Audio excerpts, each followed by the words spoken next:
it's your girl Umbrella, and I am back with another video. Okay, y'all, this is part 2 of the Frankie Lyman Why Do Fools Fall in Love biopic series, okay? So I believe that I left off on him leaving rehab. But first, if you did not go and check out the first episode of the Why Do Fools Fall in Love biopic series, you might want to go check that video out first and then come back to part 2 so that you can get hip and get caught up, okay? It's Ombre Alert. If this is your first time watching my videos, my name is Ombre. I'm from Washington, D.C. On this channel, I'm popping flavor, I'm popping style, I'm popping hair, I'm popping facts, Black history, Black culture, society issues. We're doing it all. I'm saying the things that people are afraid to say on this channel because I don't give a damn, okay? I'm real as hell, okay? So, if you're ready to get into my channel and get into this video, make sure that you like, comment below your thoughts, and subscribe to my channel for more videos just like this.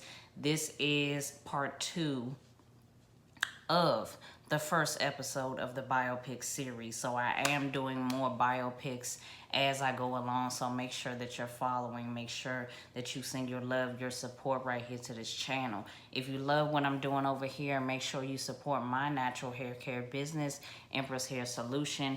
The link will be in the description box below. Get you some shampoo, conditioner, hair oil, hair products with me, okay? So, anyway, let's get into this video, okay? So, like I was saying before, I did leave off on when Frankie Lyman was going to rehab when he was 24 years old. He wanted his story to be told so that he could help other people in his position, other young people with drug abuse issues, and so on and so forth. That's why I really think it's important for me to make this video, because things like that weren't highlighted in the movie Why Do Fools Fall in Love. A lot of the movie highlighted a lot of his imperfections, and we're all human and we all make mistakes. We all fuck up sometimes, but I feel like the humanity was lost in the video. So that's where I come in, okay? I'm bringing back the humanity in these biopics. So let's get started. So unfortunately, 2 years after he went to rehab, he did pass away of a drug overdose. He was found on the floor of his grandmother's bathroom in the apartment building that he grew up in, which is really horrible. His manager, had booked a studio session for him the day that he was to return. He did have 2 songs that were soon to be released before he passed away on February the 27th, 1968.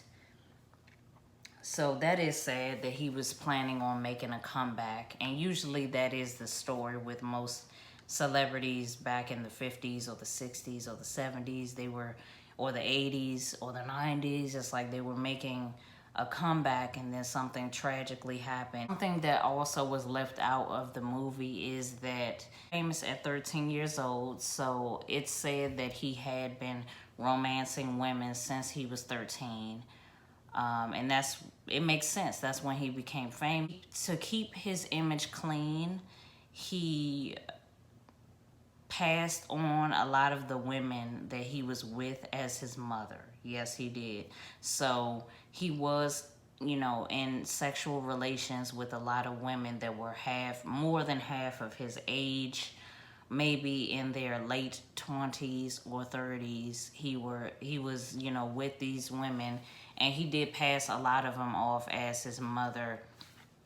I think reporters started to catch on that he would say that all of these women from different states was his mother, and reporters would be like, what do you mean? How is this your mother? You got different mothers everywhere, yada yada. So he did kind of get caught like that a little bit. I feel like a lot of people that end up doing really hard drugs, they're trying to escape a reality that is making them very sad and making them very lonely. And I think the drugs make them you know, happier, make them higher, of course, but make them a happier version of themselves, make them not deal with all their problems all at once. And I honestly do believe that he just didn't have anybody to talk to. And I think that that's sad and really unfortunate that he just felt so lonely, you know, at such a young age. He died when he was 26 years old. And him being found in the same apartment building that he grew up in, I believe that it really does show that, you know, you can be at the top of the charts, but, you know, things can change, you know. Life happens, whether you like it or not, things can change. And sometimes, you know, when you do fail at something, it's not because you suck, or it's not because, I think it's because things, it's like what you're doing, you're not doing what you're supposed to be doing right. You know what I mean? Like, I feel like failure isn't always a bad thing. It's something to learn from. It's something to, you know, redeem, and it's something to grow from. He was 26 years old. Like, that makes me so mad. I really do wish that he didn't give up, because there's no telling what success he could have. Literally 20 years later, his song, Why Do Fools Fall in Love, was remixed and remastered by Diana Ross. And after that, the original song started to generate more money. So he could have, you know, ended up a very, very rich and successful man, you know. Despite his indiscretions, I feel like he could have made a comeback and it would have been lit. There's a couple things I want to talk about because they were left out of the movie. Another one being the fact that Why Do Fools Fall in Love was being fought over by the bandmates as well, because they were saying that they wrote the song and that Frankie Lyman just ad-libbed a couple things in the song, but also that the song was originated from a secret admirer. And what I mean by that is that, like I said before in the part one, that's why you got to go see the part one. Lyman was in the group, the teenagers.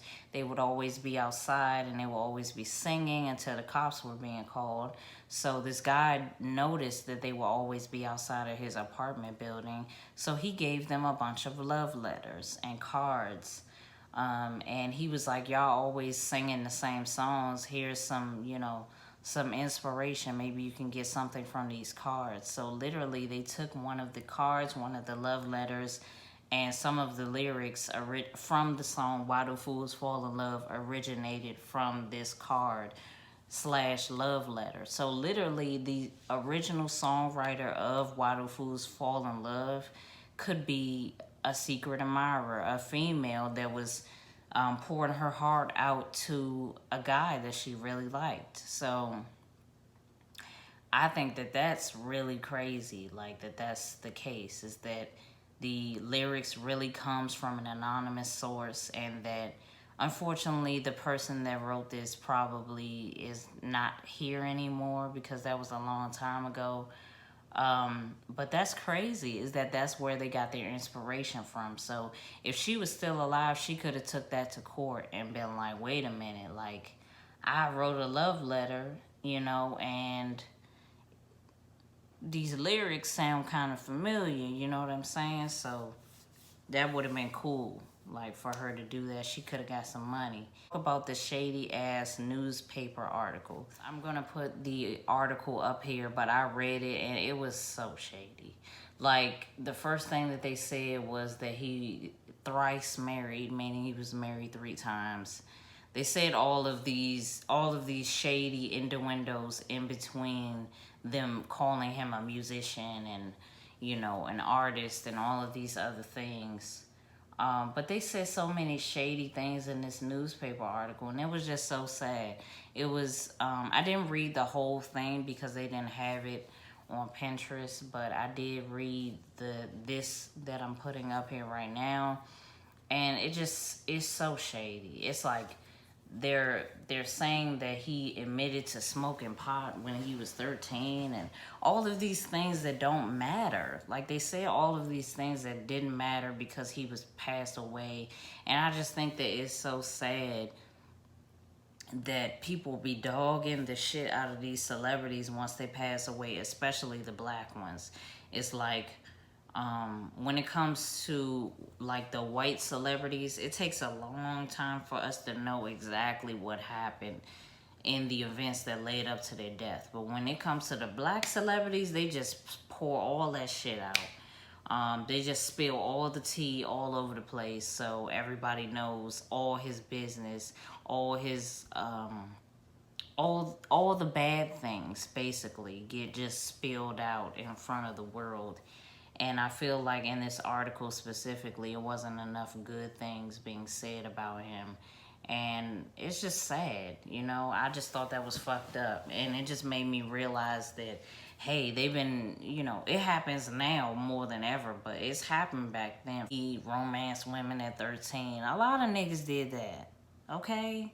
A lot of niggas had sex for the first time at 13 or 12, you know what I'm saying? That's just the way it goes sometimes for dudes.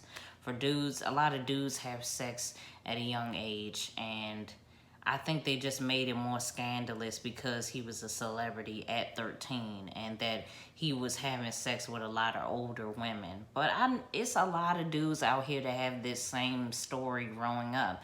Is that it's a lot of women out there that's older that are interested in younger men. Hence the word cougar, okay? Cougar is specifically made for a woman that is interested in being with a younger man. So it's not all just on him, you know. The women really wanted him, you know. Maybe we need to look at the women and why they was interested in his young ass, okay. So the last thing is that there is, excuse me, because it's currently still a fact, is that his headstone is shady as hell, okay. So I did tell y'all in part 1 that his third wife, Amira Eagle, did end up getting all the royalties from the song because she proved that there was proof that she was the last legal, you know, wife to him. And honestly, I have a lot of opinions on that too. Like in this, I'm gonna put a picture up here of all 3 of them and how they looked when they were older, because I couldn't find a lot of pictures of them before, except for Zola Taylor, because she was a singer in the group The Platters. So she was actually a musician and a singer. But Amira Eagle, she was the last wife, and in this, she said that he was just her broke husband. And I'm just like, well, if you loved, like in the court, she made it seem like she loved him so much and it's not about the money and all of this other stuff, then why'd you say that in the newspaper, that he was just your broke husband? Riddle me that. And this, what I'm about to tell y'all, makes me feel even more that she was just in it for the money. Is that, so Frankie Lyman passed away 1968, and he did not get a headstone until the late 1990s, excuse me. He did not get a headstone until the late 1990s. Shady as hell, okay? She was receiving them checks, okay? She received them checks from them royalties, but she waited until she felt like it to get him a headstone. Are you insane? He died in 1968. You waited until he's basically just bones to give him a proper headstone. Yes, he was buried already, but his headstone was as if he didn't have any money. Why is that? That makes no sense.